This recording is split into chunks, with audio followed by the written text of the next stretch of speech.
রাজ্যের শিল্পায়নে গতি আনতে মুখ্যমন্ত্রী হওয়ার পরেই শিল্প বিষয়ক কোর কমিটি গঠন করেন মুখ্যমন্ত্রী।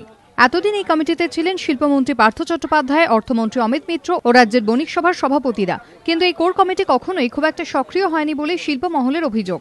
কোর কমিটি যেভাবে চলছিল তাতে কমিটি গড়ার মূল উদ্দেশ্যটাই মার খাচ্ছিল বলে মনে করছিল শিল্পমহল।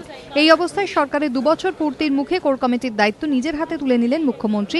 একই সঙ্গে বাড়ানো হলো তার আয়তনও। কমিটিতে আসছেন পঞ্চায়েত মন্ত্রী সুব্রত মুখোপাধ্যায়, পুর নগর উন্নয়ন মন্ত্রী ফিরহাদ হাকিম, শ্রমমন্ত্রী পূর্ণেন্দু বসু, পূর্তমন্ত্রী সুদর্শন ঘোষ দস্তিদার, বিদ্যুৎ মন্ত্রী মনীশ গুপ্ত, পরিবহন মন্ত্রী মদন মিত্র, ক্ষুদ্র কুটির শিল্পমন্ত্রী স্বপন দেবনাথ।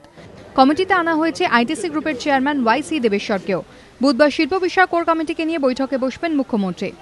এতদিন শিল্প বিষয়ক কোর কমিটির বৈঠক পরিচালনা করতেন শিল্পমন্ত্রী। বিভিন্ন মহলে প্রশ্ন উঠেছে, কমিটির দায়িত্ব নিজের হাতে তুলে নিয়ে মুখ্যমন্ত্রী কি শিল্পমন্ত্রীর ডানা ছাঁটলেন? যদিও এই প্রসঙ্গে শিল্পমন্ত্রী জানিয়েছেন, মুখ্যমন্ত্রী নিজে দায়িত্ব নেওয়ায় পুরো বিষয়টিতে বাড়তি গতি আসবে। বিভিন্ন দপ্তরের কর্মীদের কমিটিতে সামিল করায় সমন্বয় আরও বাড়বে। তৃণমূল ক্ষমতায় আসার পর থেকে রাজ্যে তেমনভাবে কোনো বড় বিনিয়োগ হয়নি। শালবনীতে প্রস্তাবিত ইস্পাত প্রকল্পের জন্য সবথেকে বড় যে বিনিয়োগ জিন্দালদের করার কথা তা এখন প্রশ্নের মুখে।